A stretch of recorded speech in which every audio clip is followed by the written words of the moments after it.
எப்போது விடியும் விடியும் என்று காத்து கிடந்த நந்தினிக்கு இரவெல்லாம் தூக்கமே வரவில்லை.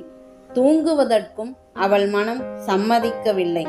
சற்று கண் அசரலாம் என்ற இமையை எப்படியாவது கஷ்டப்பட்டு மூடினாலும் அவைகள் சிறகை விரித்து பறக்கும் பறவை போல் திறந்து கொள்கின்றன.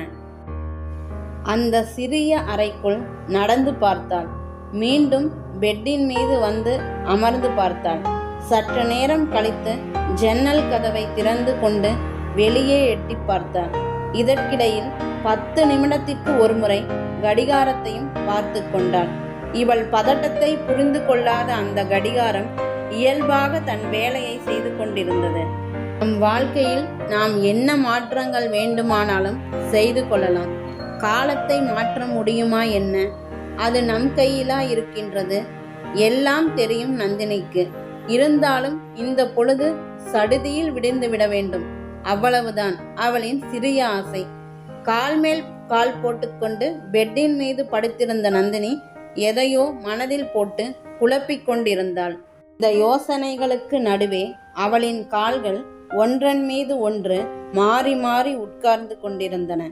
அம்மி மிதித்து அருந்ததி பார்த்து 1000 பேர் கூடி நின்று அட்சதை போட்டு வாழ்த்திய திருமண உறவை நாளையோடு நீதிமன்றம் வெட்டிவிடப் போகிறது.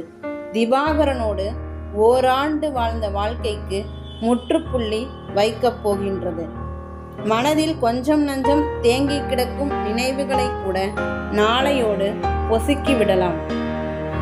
இனி திவாகரன் என்ற பெயர் கொண்ட நபரை கூட என் வாழ்நாளில் சந்தித்து விடக்கூடாது என்று நந்தினி எண்ணிக்கொண்டிருக்கையில் காலை கதிரவனின் ஒளிக்கீற்றுகள் ஜன்னல் கதவுகளை துளைத்து கொண்டு தன் படுக்கையின் மீது விழ நந்தினி எழுந்து கொண்டாள். அந்த நீதிமன்றம் பரபரப்பாய் இயங்கிக் கொண்டிருந்தது. வழக்கறிஞர்களும் நீதிமன்ற ஊழியர்களும் இங்கும் அங்கும் நடமாடிக்கொண்டிருந்தார்கள். சில வழக்கறிஞர்கள் நீதிபதி கேட்கும் கேள்விகளுக்கு இப்படித்தான் பதிலளிக்க வேண்டும் என்று தங்கள் வழக்காளர்களுக்கு விளக்கிக் கொண்டிருந்தனர். சில புதிய குற்றவாளிகள் நீதிபதி முன்னர் சரணடைவதற்காக தம் வழக்கறிஞர்களோடு வெளியில் காத்து கொண்டிருந்தனர். அந்த நீதிமன்ற வளாகத்திற்குள் சரியாக 10 மணிக்கு வந்து சேர்ந்தாள் நந்தினி. அவளோடு அவள் பெற்றோரும் சகோதரனும் வந்திருந்தனர். அவர்களின் முகங்களில் சோகக்கலை படிந்திருந்தது. அவள் மட்டும் அவர்களுக்கு விதிவிலக்காய் இருந்தாள். தன் மனதை காயப்படுத்திய திவாகரனுக்கு தீர்ப்பு வழங்கும் நாளல்லவா? அவன் துக்கத்தை இவள் கொண்டாட வேண்டாமா? கொண்டாட்ட மனநிலையில்தான் இருந்தாள் நந்தினி. அவர்களின் இந்த விளையாட்டுத்தனமான வாழ்க்கையில் ஓராண்டு உருண்டி ஓடியதே தெரியவில்லை. அடுத்த ஆண்டில்தான் நாட்களை அவர்கள் நரகமாய் ஆக்கிக் கொண்டனர். விட்டு கொடுக்கும் குணத்தை வீட்டிற்கு வெளியே விடும் கால் செருப்பை போல அவர்கள் வெளியிலேயே விட்டுவிட்டு வீட்டுக்குள் நுழைந்தனர். ஒருவரை ஒருவர் தழுவிக்கொள்ளாமல் பகையை தழுவிக்கொண்டனர். பெற்றோரும் மற்றோரும் உடன் இல்லாத நகர வாழ்க்கை. பக்கத்து வீட்டில் மனிதர்கள் இருக்கிறார்களா, விலங்குகள் இருக்கின்றனவா என்பதை அறிந்து கொள்ளும் ஆவல் கூட இல்லாத அடுக்குமாடி குடியிருப்பு வாசிகள். ஒருவர் முகத்தையே ஒருவர் திரும்ப திரும்ப பார்த்து கொள்வதால் உண்டாகும் சலிப்பு. ஒருவரின் பலவீனத்தை இன்னொருவர் எளிதாக புரிந்து கொள்ளும் சூழல். இவையெல்லாம் சிறிய சண்டை என்றாலும் கூட ஊதி பெரிதாக்கிக் கொள்ளும் வாய்ப்பினை அவர்களுக்கு உருவாக்கி கொடுத்திருந்தது. சிறு தவற்றை கூட மன்னிக்கும் குணமற்ற மனிதர்களாக அவர்கள் வளர்ந்திருந்தனர். இப்படித்தான் ஒரு நாள் அவர்களுக்குள் சிறு வாய் தகராறு உண்டானது. அது கை கலப்பு வரை சென்று முடிந்தது. சிறிதாய் வெடித்த கருத்து வேறுபாடு பூதம் போல் மிக பெரிதாய் வெடித்து கீரியும் பாம்புமாய் பார்த்து கொண்டனர் நந்தினியும் திவாகரனும். பல நேரம் சமாதான முயற்சிகளை எடுத்து பார்த்த திவாகரனுக்கு தோல்விதான் மிஞ்சியது. சில நாட்களுக்குள்ளாகவே தனி அறைக்கு தாவினாள் நந்தினி. எத்தனை நாட்களுக்குத்தான் தொலைக்காட்சி பெட்டி போன்ற உயிரற்ற பொருட்களோடு உறவாடி கொண்டிருப்பது? அவளுக்கு மனிதர்கள் மீது ஞாபகம் வந்துவிட்டது.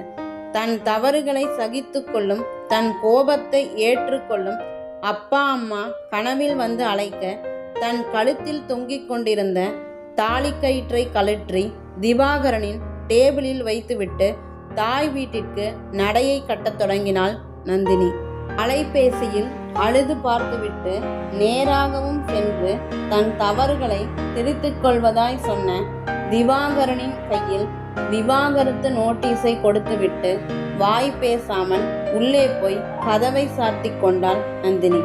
அவள் மேஜர் அல்லவா? அவள் எடுக்கும் முடிவை அவள்தானே தீர்மானிக்க வேண்டும். அவள் விஷயத்தில் நந்தினியின் அப்பாவும் அம்மாவும் ஊமையாகி போயிருந்தனர். திவாகரனின் தாய் தந்தையரை அவள் ஒரு பொருட்டாகவே மதித்ததாக தெரியவில்லை. திவாகரனின் மீது இருக்கும் அதே வெறுப்பும் கோபமும் அவனின் அம்மா அப்பா மீதும் இருந்தது. சம்பந்திகள் இருவரும் சங்கடப்பட்டு நின்றதுதான் மீதி. 2-3 முறை இருவரையும் கூப்பிட்டு வைத்து சமாதானமாய் போகச் சொன்ன நீதிபதி மனநல ஆலோசனைக்கு கூட சில நாள் ஒதுக்கி தந்தார். அவையெல்லாம் நந்தினிக்கு அவசியம் இல்லை. அவள் எப்போதோ முடிவெடுத்து விட்டாள் அவனை விட்டு விலகுவது என்று. அப்புறம் எதற்கு ஆலோசனை எல்லாம்? 6-7 மாதம் நடந்து கொண்டிருந்த வழக்கு இன்றைக்கு முடிவுக்கு வந்துவிடும் என்ற நம்பிக்கையை நேற்றே கொடுத்திருந்தார் நந்தினியின் வழக்கறிஞர். நீதிபதி தீர்ப்பினை படிக்க வேண்டும், திவாகரனின் திணறலை பார்க்க வேண்டும் என்றது நந்தினியின் வக்கிர புத்தி. நீதிமன்றத்திற்கு வெளியிலேயே நின்று கொண்டிருந்த நந்தினியின் கண்கள் அதன் நுழைவு வாயில் பகுதியையே பார்த்து கொண்டிருந்தன.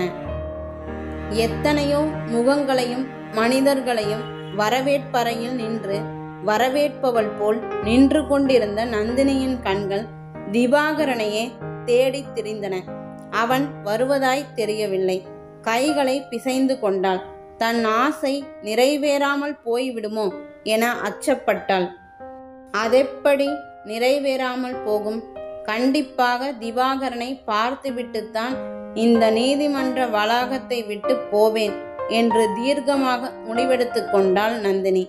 நீண்ட நேர சிந்தனைக்கு பிறகு அந்த நீதிமன்ற வளாகத்தையே நோட்டமிட்டவள் திவாகரனின் வழக்கறிஞரை பார்த்துவிட்டாள். ஏன் திவாகரன் வரவில்லை என்று தனக்குத்தானே கேட்டுக்கொண்டாள். நேராக போய் கேட்டு விடலாம் என்று வழக்கறிஞருக்கு அருகே போனாள் அவள். சற்று நேரத்திற்கு முன்புதான் நீதிமன்றத்திற்கு வரும் வழியில் விபத்தில் சிக்கி திவாகரன் இறந்து விட்டான் என்ற தகவலை ஒருவரிடம் சொல்லிக் கொண்டிருந்தார் அவன் வழக்கறிஞர். இந்த செய்தி காற்று வாயிலாக அவள் காதில் வந்து விழுந்தது. அதிர்ந்து போனாள் நந்தினி. இப்போது அவள் மனதில் ஊடுருவி இருந்த கெட்ட திவாகரன் தொலைந்து போயிருந்தான். நல்ல திவாகரன் மட்டுமே அவள் இதயத்தை ஊசி போல் தைத்து கொண்டிருந்தான். அவன் செய்த சின்ன சின்ன தவறுகளும் பேசிய வார்த்தைகளும் இப்போது அவளுக்கு பெரிதாக தெரியவில்லை. அவன் இப்படி விபத்தில் சிக்கி இறப்பதற்கு தான் காரணம் என முழுமையாக நம்பினாள் நந்தினி. திவாகரன் இறந்துவிட்ட செய்தியை கேட்ட சற்று நேரத்தில் அவள் மனம் இப்படி மாறி போனதை அவளால் நம்பவே முடியவில்லை. திவாகரனுக்கு விவாகரத்தை பரிசாக கொடுக்க நினைத்தவளுக்கு விதவை பரிசை கொடுத்துவிட்டு போய்விட்டான் அவன். இனி தீர்ப்பு எப்படி வந்தாலும் இருவருக்கும் ஒன்றுமே இல்லை.